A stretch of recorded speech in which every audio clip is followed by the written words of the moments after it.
Ама два вечера нищо не прилича. Вземи направи нещо в тази къща, поеми някаква отговорност, бъди глава на това семейство. Нещо направи. Направи, стани, стига само пред този телевизор и стига вече с този алкохол. Стига, писнаме само алкохол и алкохол. Уникалното спасяване на хърватския вратар и след това избита топка в корнер. О, колко лошо начало за Левски. И какво правим сега?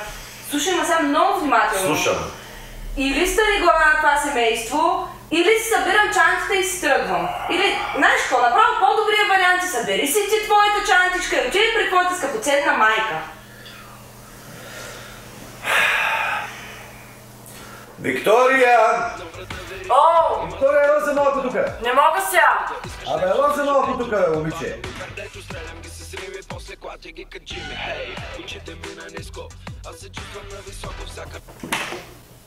Какво искаш пак от мене? Въобще не ми овкай, а ми влез за малко тука и затвори тази врата. И остави този телефон, ако обичаш. Не мога да чакай. Абе, ти чули майка ти какво ти каза, бе? Я остави този телефон и ела за малко тука, че искаме нещо да те питаме. Всъщност, няма да говорим нищо с тебе, ами се чудим евентуално да не би да има нещо, което искаш да ни кажеш. И сега какво? Тата пачката класната ми се обадил. Аз казах на нея и на психоложката 100 пъти, че не съм виждала скапания им дневник. Она мърва, иска мен да ме набута, защото приятели иска да спи с мен, а не с нея. Да се погледни в гледалото, бе. Едва по 5 лайка да събира във Фейсбук. И 100 дневника да ми набута в чанта, номер пак няма да мине.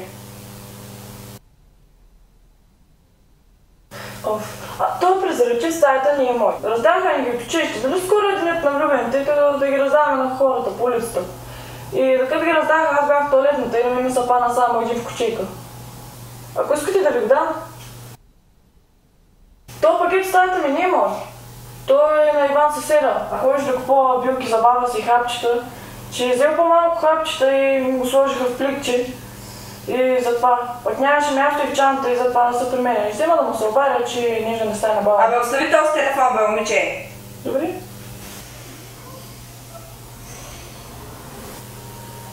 Ако е това за полицията, първо на видеозаписа се вижда, че момичето носи шапка и ръкавици. Второ, качеството на клипа е толкова зле, че нищо не се вижда. И трето, няма никакви улики. Четвърто, няма никакви доказателства, които да водят към мен. Всъщност, ние с баща ти те извикахме, за да ти кажем, че сметката ти за телефона отново на 60 лева. Всеки ден ще е чудесен и няма как да не съм в тази песен. И за моята усмивка умираш, но няма как, нали ме?